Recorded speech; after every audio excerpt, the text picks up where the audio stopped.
አቦ ዘመናት ዝኾነ ናይ ምህረት አቦ ሕያው እግዚአብሔር አምላክና ሰቀብዛ ሰዓት ዝያድ ብፅሓና ክብርዳሴን ንዑ ይኹኖ እዚ ሒዝናዮ ዘለና ሰሙነ ሕማማት ብምባል ቅዱስ ቤተ ክርስቲያንና ብሰርዓቶ እዚ ሕግን ስርዓትን ሓደ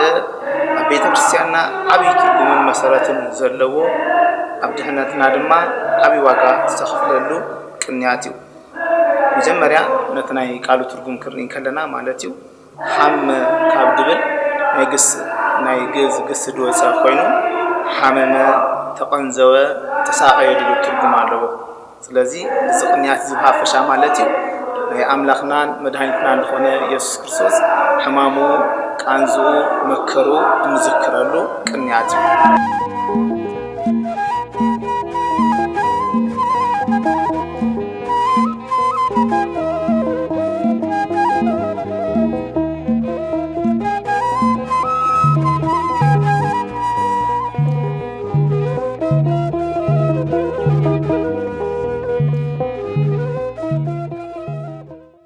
معافي بجمر ذكرناات زي لك وسانا أبعلنا صباحيتو متى بويتا مهرت مدهاني علم يسوع كريستوس بخبرنا بيرخالين كأتون كله وسانا يندابلو حزاب بزمرون كله بحد يبلون أيهود كابتا على تيار جميرهم نقويتا يحلفون كبون كسقلون تجاوب جميرهم كم أخرج جميرهم مالتيو سلزي تا سمونا حمامات تبل كابات جمر سوني بويتا مهرت كاب وسعنا دو على يروساليم وسن كله أما يبلنا جي الحمامات بتأميت جمر مدحاني على شعو مجب دليو كبلع دليو ناب تابلس كده تابلس جن قصلنبر فرعي نبران سلزي زل علم أباخي فرعي رخبي الرجمة تاسوني رجمة تابلس تبهال تابلس ديا استرجمة له على تيو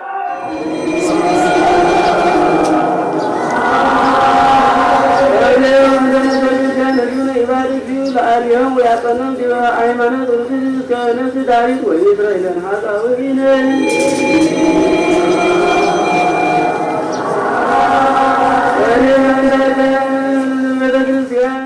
سولوس ويتانان مدهانيتنان يسوع كريستوس أبيت سمعون أتعزماويت سبيتي أجرو بنبعتا دحصبتلو رأسو بيتانا زليخيتلو لاتي نالباش نسو لومي أجرو ما يقرب هاك تحسبه كبيدي أتعسبتي أجن سلحاتياتا من أجر مدهاني علم بنبعتا دحصبتلو عزيو كبر زواجو الباستروس توالش تودما مالتيو ترمز أبرأسو السيرة زليخيتلو علاتيو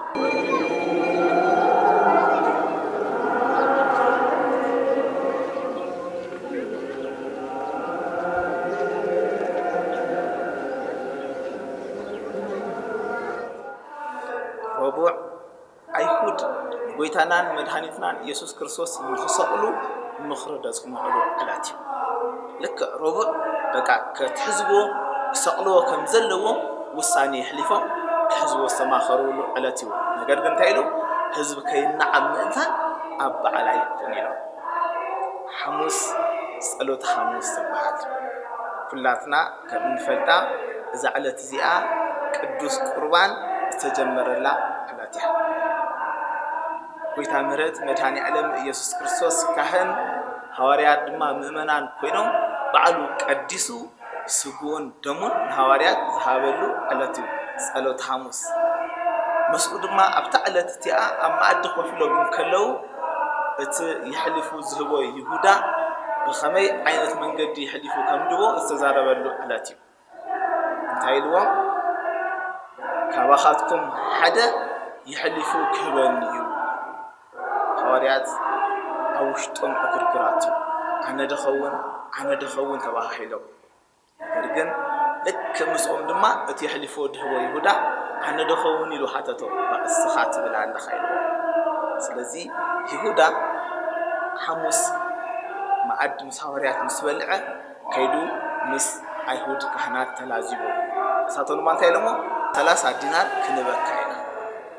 زين 30 دينار تاع مسلكم أتي نقويت أستغرب جنا 300 دينار يواجه يهودا دما تحس جنزب سلزي نبر كابدأتو جنزب 10 مئة توسط نبر سلزي أتجنا تشيتو 300 دينار تدمت نيرو أنت موسى دنيرو مالتي 30 قرش موسى دنيرو إذا 30 قرش أبو هنو سلزي نبر نعم كمالسكم من تاجر نقويتا 30 قرش شيتو زي حموس ቅዱስ ቁርባን ተሰርዓሉ ጎይታ ናይ ሐዋርያት ናይ መወዳእታ መዓዲ ዝገበረሉ ዕለት እዩ ተወሳኺ ድማ ሐሙስ ብለና ጎይታ ምሕረት መድኃኒዓለም ኢየሱስ ክርስቶስ ልክዕ ድራር ምስ ተደሩ ማይ ሒዙ ሕቁኡ ተዓጢቑ ኣብ እግር ሐዋርያት ኮፍ በለ ይብለና እንታይ ይገብር ንኹሎም በብሪጋ እግሮም ክሓፅቦም ጀመረ ሽዑ ናብ ጴጥሮስ ምስ በጽሐ ጴጥሮስ እንታይ ኢልዎ ጎይታ ኢልዎ ኣነ ደኣ ንኣኻ ክሓፅብ ይግባእ እምበር እስኻስ ከመይ ጌርካ ንዓይ ክትሓፅበኒ እዚ ፈፂሙ ይከውን እዩ ምስ በሎ ጎይታ እንታይ ኢልዎ ሕደግ ጴጥሮስ ኢልዎ መሊሱ ጴጥሮስ ኖ ኣይከውኒ ምስ በለ ሓንቲ ተራር ቃል ተዛሪቦ ጴጥሮስ ኢልዎ ኣነ እንተደይ ሓፂበካ ምሳይ ግደ የብልካን ኣነ እንተደይ ሓፂበካ ምሳይ ክፍል የብልካን ኢልዎ እንታይ ማለት እዩ እግዚአብሔር ደይ ሓፀቦ ሰብኣይ ነጽሕኒ እግዚአብሔር ደይ ቀደሰ ሰብኣይ ቅደስኒ እግዚአብሔር ደይ ባረኸ ሰብኣይ ይባረኽኒ ኣይባረኽኒ ስለዚ ኣነ እንተደይ ሓፂበካ ምሳይ ክፍል የብልካን ምስ በሎ ጴጥሮስ ጎይታ ኢልዎ ከምኡ እንተኾይኑስ እግረይ ጥራሕ ደይኮነ ኢደይን ገፀይን መላእ ሰብነተይ ሕፀበኒ ኢልዎ እግሩ ዝተሓፀበ ኩሉ ኣካላት ይሕፀቡ እዩ ሽዑ ከምኡ ጌሩ ንኩሎም ምስ ሓፀበ ኣብ ቅድሚኦም ኮፍ በለ ሽዑ እንታይ ኢልዎ እንታይ ከም ትገበርኩ ዶ ሪኢኹም ኢልዎ ንስኻትኩም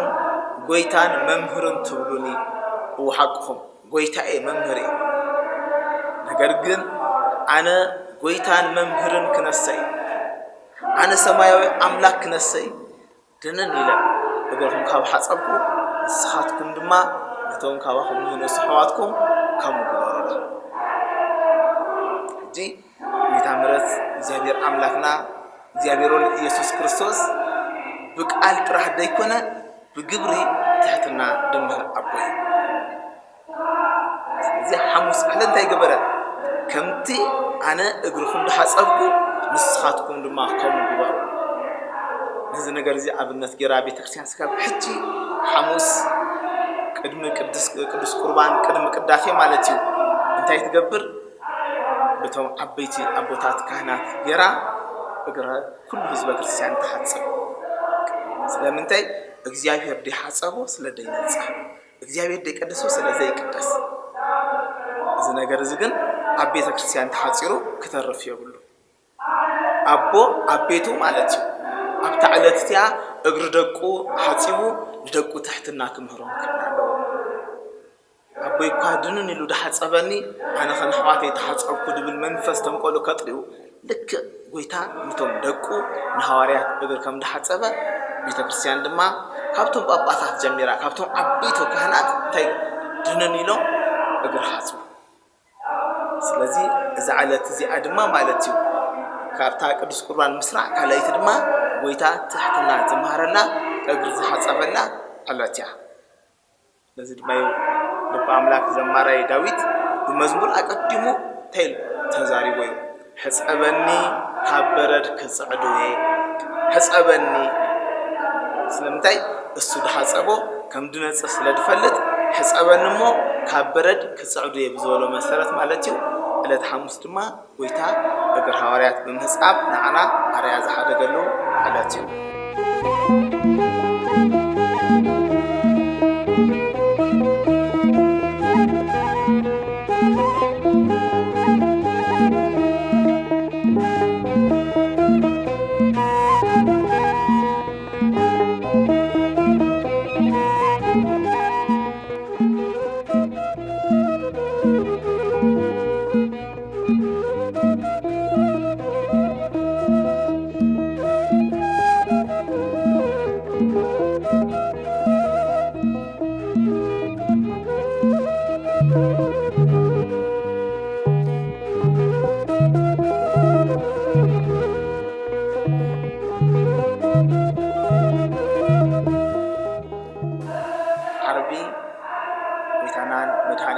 ኢየሱስ ክርስቶስ ኣብ መስቀል ዝተሰቕለሉ ዕለት እዩ። ብዛዕባኡ ኢሳያስ ኣብ ትንቢተ ኢሳያስ ምዕራፍ 53 ፍቕዲ 5 እንታይ ይብል? ንሱ ግና ብሰሪ ገበና ቆሰለ፣ ብሰሪ ኣበሳና ተኸትከተ፣ ንሕና ሰላም ምእንቲ ክንረክብ ፃዕሪ ናብኡ ወደቐ፣ ንሕና ብስንብራቱ ሓወና፣ ኩላትና ከም ኣባጊዕ ተባረርና፣ ነፍሲ ወከፍና መንገዱ ዘንበለ፣ እግዚኣብሔር ግና ኣበሳ ኩላትና ኣብኡ ኣውደቆ ይብል። ክብሪ መድኃኔዓለም ይኹኖ። ንሕና ክንግረፎ፣ ንሕና ክንሳቀዮ፣ ንሕና ክስቀሎ ዝግባአና መስቀል ጎይታ ምሕረት መድኃኔዓለም ኢየሱስ ክርስቶስ ስለ ፍቕርና ኣብ ዝባኑ ፃዕነ። ንሕና ክንስከሞ ዝግባአና መስቀል ንሱ ተሰከመ። እዛ ዓርቢ ዕለት በብሰዓታ ክንሪኣ ከለና ጎይታ ምሕረት መድኃኔዓለም ኢየሱስ ክርስቶስ ንግሆ ሰዓት 3 ብግእዝ በዚ ናይ ዓድና ኣቆፃፅራ ድማ ሰዓት 9 ማለት እዩ ንሞት ዝተፈርደላ ሰዓት እዩ። ንሞት ዝተፈርደሉ ሰዓት እዩ። ጲላጦስ ናይ ሞት ፍርዲ ፈሪዱ እታ ወረቐት ኣብ ኢዶም ዘረከበሉ ሰዓት እዩ። ካብታ ሰዓት ኣትሒዙ ጎይታ መከራን መግረፍትን እናተቐበለ ስጋብ ፍርቂ መዓልቲ ሰዓት 6 ብግእዝ ፋዱስ እንብሎ ማለት እዩ ስጋብ መስቀል ተጓዕዘ። መንገዲ ቀራንዮ ክጓዓዝ እንከሎ እናወደቐ እናተንስአ ኣብ መወዳእታ ስምዖን ዝበሃል በዓል ቀሬና ሰብኣይ ኣብ መንገዲ ረኸብሞ ፀዊዖም መስቀል ጎይታ ክፀውር ኣገደድዎ። ጎይታ ድማ ብከምዚ መከራ እናወደቐ እናተንስአ ኣብ ቀራንዮ በፅሐ ሰዓት 6 ፋዱስ በዚ ዓዲ ድማ ማለት እዩ ጎይታ ኣብ መስቀል ተሰቅለ። ካብ ፋዱስ ስጋብ ሰዓት 3 ጎይታ ኣብ መስቀል ወዓለ። ልክ ሰዓት 3 ጎይታ ድማ እንታይ ኮነ? ነፍሱ ሃበ ይብለና። ብፍቃዱ ብመከራ ብስቃይ ደይኮነስ ብፍቃዱ ነፍሱ ሃበ። እንታይ ኢሉ? ወኣቦ ነፍሰይ ኣብ ኢድካ ማዕቁባ ኣለኹ ኢሉ። ነገር ግን ቅድሚ ብዙሕ ቃላት ተዛሪቡ እዩ። ካብኡ ሓደ ድማ ኩላትና ክንመሃረሉ ዝግባአና ወኣቦ ዝገብርዎ ኣይፈልጡን እሞ ኣይተሓዘሎም። እዛ ቃል እዚኣ ቁሩብ ክነስተማቕራት ኣለና እያ። ነቶም ዝሰቕልዎ፣ ነቶም ዝገረፍዎ፣ ነቶም ልብሱ ዝገፈፉ፣ ነቶም ኣብ ልዕሊ ክዳኑ ዕጫ ተዋዲቖም ዝሕደግዎ ሰባት ወኣቦ ዝገብርዎ ኣይፈልጡን እሞ ኣይተሓዘሎም ኢሉ እናጸለየ ኤሎሄ ኤሎሄ ላማ ሰበቅታኒ፣ ኣምላኸይ ኣምላኸይ ስለምንታይ ሓደግካኒ ኢሉ ኣብ መስቀል እንታይ ኮነ? ንጎይታ ሲኦል ነበረ ዲያብሎስ ኣብ እግሪ መስቀል ምስ ኣሰረ ጎይታ ነፍሱ ሃበ። ሰዓት 3 ማለት እዩ። ብድሕሪኡ ሰዓት 5 ክኸውን እንከሎ ብኣቆፃፅራ ግእዝ ድማ ሰዓት 11 ማለት እዩ ዮሴፍን ኒቆዲሞስን ዝተባሃሉ ክልተ ሰባት ንጎይታ ካብ መቃብር ካብ መስቀል ኣውሪዶም ብሓድሽ ጨርቂ ገኒዞም ኣብ ሓድሽ ኣብ ዝተዋቕረ መቃብር ቀበርዎ ኣለና። ኣብዚ እዋን እዚ ፀሓይ ጸልሚታ ወርሒ ደም መሲላ ኣካውሕ ተጨዲዶም ናይ ቤተ መቕደስ መጋረጃ ኣብ ክልተ ተተርቲሩ ብዙሕ ዝተፈላለየ ተኣምራት ድማ ተፈጸመ። እዚ ነገር እዚ ድራእዩ ኣይሁድ ድማ ናይ ብሓቂ ሰብሲስ ቅዱስ ሰብ እዩ ንጹህ ሰብ ኢሎም ስጋ ምምስካር በፅሑ ብለና። ስለዚ ልክ ከምዚ ምስ ኮነ ጎይታ ዓርቢ ሰዓት 5 ናብ መቃብር ወረደ።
ማለት እንታይ ማለት እዩ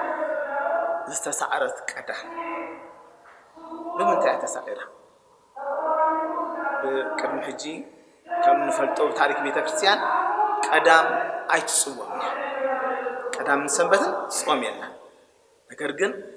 ሐዋርያት ልክ ዓርብ ጎይታ ምስ ተሰቕለ እንታይ ኢሎም ጎይታ ኣብ ሳልስቲ መዓልቲ ክትንስእ ኢልና ኣሎ ስለዚ ትንሳኤ ጎይታ ከይረኣና እኽላይ ንጥዕምና ተባሂና ጎይታ ካብ መቃብር ተንስኡ ከይረኣናዮ እንታይ ንገብር ኢና እኽሊ ዝበሃል ኣይንጥዕምን ኢና ኢሎም ስለዚ ነታ ደይትፅወም ነበረት ቀዳም እንታይ ኮይኑ ማለት እዩ ጾሞም ውዒሎም ስለዚ ስዕርቲ ቀዳም ተባሂላ ቀዳም ስዑር ኢልና ትጋብ ሕጂ ድማ ማለት እዩ ኣቦታት ገዳማውያን ዓርቢ ስቕለት ክሰግዱ ምስ ወዓሉ ሰዓት 5 ጎይታ ናብ መቃብር ምስ ወረደ ለይቲ ሰንበት ትንሳኤ ስጋ ብድብሰር እኽሊ ዝበሃል ኣይጥዕምን እዮም ከምኡ ድማ ከም ደረጃኻ ማለት እዩ ገሊኦም ድማ ዓርቢ ስቕለት ጾሞም ውዒሎም እኽሊ ምስ ተዓሙ ስጋ ብትንሳኤ ድብሰር ድማ ማለት እዩ ቀዳም ብጾም ድውዕሉ ብዙሓት ህዝበ ክርስቲያን ኣለዉ ማለት እዩ ስለዚ ቀዳም ስዑር ክንብል ከለና ኣብ ሙሉእ ዓመት ደይትፅወም ቀዳም ኣብዛ ድሮ ትንሳኤ ግን ኣቦታትና ትንሳኤ ጎይታ ከይረኣና እኽላይን ጥዕምና ስለ ድበሉ ነዚ ኣብነት ብምግባር እንታይ ዝግበር ማለት እዩ ቀዳም ተጾይማ ትውዕል ብድሕሪኡ ሰንበት ልክዕ ፍርቂ ለይቲ ምስ ኮነ ይብለና ጎይታ እሙን በዓል ቆፀራ እዩ ኪዳኑ ደይጠልም ቆፀርኡ ዘይርስዕ ኣምላክ ልክዕ ሰንበት ፍርቂ ለይቲ ምስ ኮነ መቃብር ክፈቱለይ መግነዝ ፍትሑለይ ከይበለ ተንስአ ብዛዕባ እዚ ነገር እዚ ዘማራ ኢላ ድባ ኣምላክ ዳዊት እንታይ ኢሉ መስለኩም ወተንስአ እግዚአብሔር ከመ ዘንቃምኖ ልክዕ ካብ ድቃስ ከም ድበራበር ጎበዝ ካብ መቃብር ተበራበረ ብለና ሰኺሩ ፀኒሑ ስኻር ከም ዝሓድጎ ጎበዝ ንሱ ድማ ልክዕ መቃብር ክፈቱለይ መግነዝ ፍትሑለይ ከይበለ ብኣምላክነቱ መቃብር ከይተኸፍተን ከሎ ብዕፁ መቃብር ወፃ እዚያ ናይ መወዳእታ ክነቕልበላ ትግባእ ቃል እያ መቃብር ክፈቱለይ ከይበለ ብሕቱም መቃብር ጎይታ ወፃ መቃብር ከይተኸፍተን ከሎ እዚ ድማ ነዲና ቅድስተ ቅዱሳን ድንግል ማርያም ድንግልና ከይጠሓሰ ድንግልና ከየፍረሰ ኣብ ማህፀና ኣትዩ ድንግልና ከይገሃሰ ድማ ብድንግልና ከም ዝተወልደ ከምኡ ድማ መቃብር ምስ ኣተወ መቃብር ክፈቱለይ መግነዝ ፍትሑለይ ከይበለ እንታይ ኮነ ንመቃብር ስዒዱ ተንስአ ክብሪ ምስጋና ንውዕ ይኹኖ ስለዚ ኣብ ትንሳኤ ፍርቂ ለይቲ ኣቦታት ካህናት ክርስቶስ ተንሥአ ሙታን ኢሎም የመስሩ ክርስቶስ ካብ ሞት ተንሥኡ ኣሎ ማለት እዩ እቲ ህዝቢ ድማ እንታይ ይብል ብዓብይ ሓይሊ ወስልጣን ኣሰሮ ለሰይጣን ኣጋጾ ለኣዳም ሰላም ምዝየሰ ኮነ ፍስሐ ወሰላም በዚ ብስራት እዚ ድማ ኣቦታትና ትንሳኤ የበስሩ ስለዚ ልክ ሆሳዕና መስቀል ምስ ተሳለምና ስጋ ብትንሳኤ ምስላም መስቀል ዝበሃል ነገር የለን ስለምንታይ ንሕማማተ መስቀል እንዳዘክርና ንመከራ ንስቃይ ክርስቶስ እናዘክርና እንነብዓሉ እንበኽየሉ እንሳቀየሉ ቅንያት እዩ ሽዑ ትንሳኤ ምስ ተበሰረ ኣቦታት ተዓጢቆም ንኩሉ ህዝበ ክርስቲያን ዝመፅእ ዘበለ ኩሉ ክርስቶስ ተንሥአ ሙታን ክርስቶስ ተንሥአ ሙታን እንዳበሉ ትንሳኤ እንዳበሰሩ መስቀል የሳለሙ ማለት እዩ ስለዚ ንሕና ድማ መስቀል ክንሳለም ከለና ብኸመይ ትርጉምን ዕላማን ከም ንሳለም ፈሊጥና ነዚ ክብሪ ዘለዎ ነገር ኣብ ልብና ክነሕድሮ ናይ መድኃኔዓለም ቅዱስ ፈቃድ ይኹነና እግዚአብሔር ኣምላክ በዓልና ናይ ሓጎስ ናይ ፍስሓ ናይ ሰላም በዓል ይግበረና ከርሙ መድኃኔዓለም ይኹን